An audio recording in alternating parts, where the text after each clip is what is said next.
కప్పదాటి ధోరణి కన్నా కూడా వచ్చే ప్రతిబంధకాలని ఏ విధంగా అధిగమించాలనేటటువంటి విధంగా మన యొక్క ఇంటెలిజెన్స్ని ఉపయోగించగలిగితే బాగుంటుందనేది నా యొక్క విన్నపము. అందులో ఏ అంశమైనా కానీ చట్టపరమైనటువంటి అడ్డంకులు, రాజ్యాంగపరమైనటువంటి అడ్డంకులు ఉన్నా కానీ వాటిని అధిగమించడానికి చేయాల్సినటువంటి సవరణలకు కూడా అవకాశం ఉందండి. ఆ సవరణలు చేసేటటువంటి వెసులుబాటు ఉంది. ఇవాళ భారతదేశంలో ఉన్నటువంటి అన్ని రాష్ట్రాలకు సంబంధించినటువంటి అన్ని పార్టీలు దాదాపు మద్దతు తెలిపేటటువంటి క్రమంలో ఆ సవరణలకు కూడా అవకాశం అన్ని రాష్ట్రాలు కలిగిస్తున్నాయి కదండి, అన్ని పార్టీలు. ఆ విధమైనటువంటి భావంతో ఉన్నటువంటి ఈ దేశంలో ఉన్నటువంటి సమైక్య స్ఫూర్తిని కాపాడాల్సినటువంటి బాధ్యత మన మీద ఉంది అనేటటువంటి అంశాన్ని గుర్తెరిగి ముందుకు వెళ్తే మనకి ఈ రాష్ట్రాన్ని బాగుపరుచుకుంటే ఈ దేశానికి ఒక చోదక శక్తిగా పనికొచ్చేటటువంటి రాష్ట్రం అనేది తెలుసు. మాట్లాడితే చంద్రబాబు నాయుడు గారు ఉన్నారు, మంచి కష్టపడి పనిచేసే వ్యక్తి, ఉట్టి మాటలతో పనులు జరగవండి. కష్టపడేటటువంటి మనిషికి అతను నడవాలంటే నడవటానికి కావాల్సినటువంటి ఇంధనాన్ని ఇవ్వాల్సినటువంటి అవసరం ఉంది. దాన్ని గుర్తించండి, ఆ ఇంధనాన్ని ఇచ్చి మీరు నడిపించండి. మీ యొక్క జీడిపిలో కానీ తలసరి ఆదాయాల్లో కానీ దేశంలో మేము మా యొక్క ఆంధ్రప్రదేశ్ నుంచి వచ్చేటటువంటి కాంట్రిబ్యూషన్ని మీకు ఇస్తాము, మీకు కూడా మంచి పేరు వస్తుంది అక్కడ. ఆ విధమైనటువంటి భావంతో ముందుకు వెళ్ళండి.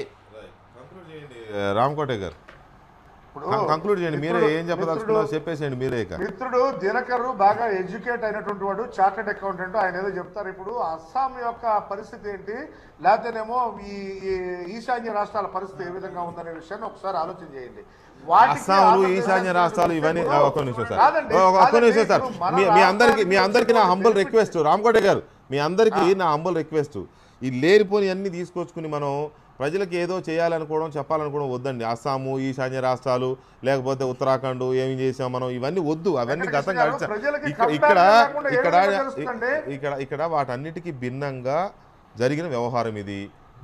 మిగతా రాష్ట్రాల వాళ్ళు మాట్లాడుతూ కూడా చాలామంది కోరుతున్నప్పటికీ, ఇంకా ఉత్తరప్రదేశ్, బీహార్, కేరళ, అలాగే ఒరిస్సా లాంటి రాష్ట్రాలు కోరుతున్నప్పటికీ కూడా ఆంధ్రప్రదేశ్ ఇది ఒక ప్రత్యేకమైన సందర్భం, విభజన సందర్భంగా ఇచ్చిన హామీ కాబట్టి దాన్ని ప్రత్యేకంగా చూడాల్సిందని ఇతర రాష్ట్రాల వాళ్ళు మాట్లాడుతూ ఉంటే మీరు రెచ్చగొడుతున్నారు. మీరే పరోక్షంగా వాళ్ళకి లేనిది గోకి ఏదో సామెత చెప్పినట్టుగా మీరు రెచ్చగొడుతున్నట్టుగా కనపడుతుంది. అరుణ్ జైట్లీ గారు మాట్లాడిన అదే, బీజేపీ నాయకులు ఎవరు మాట్లాడినా అదే. ఈ రెచ్చగొట్టే కార్యక్రమాలు మాని ఆంధ్రప్రదేశ్ రాష్ట్రానికి ఏం చేయదలుచుకున్నారు, ఈ ప్రత్యేక హోదా అనే దాని మీద ఏంటనే దాని మీద మీరు కంక్లూడ్ చేయండి ప్లీజ్. ఆంధ్రదేశానికి ఏం చేయాలో ఏం చేస్తున్నామో అందరికీ తెలుసు. ఆంధ్రదేశానికి పరిపూర్ణంగా అభివృద్ధి చేస్తున్న క్రమంలో చాలా ఇబ్బందికరమైన పరిస్థితి భారతీయ జనతా పార్టీ ఎదురు చూస్తున్నా కూడా మేము ప్రతి ఒక్క విషయం గురించి అవగాహనతో రాష్ట్రానికి కావాల్సి చేస్తున్నాం. ఇందాక సోదరులు చెబుతున్నారు ఎయిమ్స్ ఏమి ఇవ్వలేదని చెబుతున్నారు. ఎయిమ్స్కి ల్యాండ్ డిపాజిట్ పూర్తి అవుతుంది ఆంధ్రప్రదేశ్ గవర్నమెంట్, శంకుస్థాపన చేసాం, చేసిన తర్వాత దానికి ఫండ్స్ అలొకేట్ చేసాం. అన్ని విషయాల గురించి పరిపూర్ణంగా అవగాహన ఉంది. ఈ రాష్ట్రానికి ఏం చేస్తున్నామో చెబుతున్నా కూడా ఇవాళ వీళ్ళు ఏం చెప్తున్నారంటే మాకు ఆంధ్ర రాష్ట్రానికి ఇంకా అభివృద్ధి అంటే మీ నాయకుడిని చంద్రబాబు నాయుడు మంచి నాయకుడు అభివృద్ధి కార్యక్రమాలు తీసుకెళ్తున్నాడు, ఆయనకు చేయూతనిస్తున్నాం అని చెప్పి చెబుతుంటే అది అర్థం చేసుకోకుండా చంద్రబాబు నాయుడుతో మా జీడీపీ మీరు మాకు ఇస్తామని చెబుతారు. ఒక మీడియాగా మేము అడుగుతున్నాం సార్, వైట్ పేపర్ రిలీజ్ చేయండి ఇద్దరు. ఒక మీడియాగా మేము అడుగుతున్నాం వైట్ పేపర్. ఆంధ్రప్రదేశ్ రాష్ట్రానికి ఇప్పటి వరకు ఏం చేశారో కేంద్రం ఒక వైట్ పేపరు, కేంద్రం ఏమి ఇచ్చిందో ఏం తెచ్చుకున్నారో రాష్ట్రం ఒక వైట్ పేపర్ రిలీజ్ చేయండి, ప్రజలకి అర్థమైపోతుంది ఎవరు ఏంటనేది. రామకోటే గారు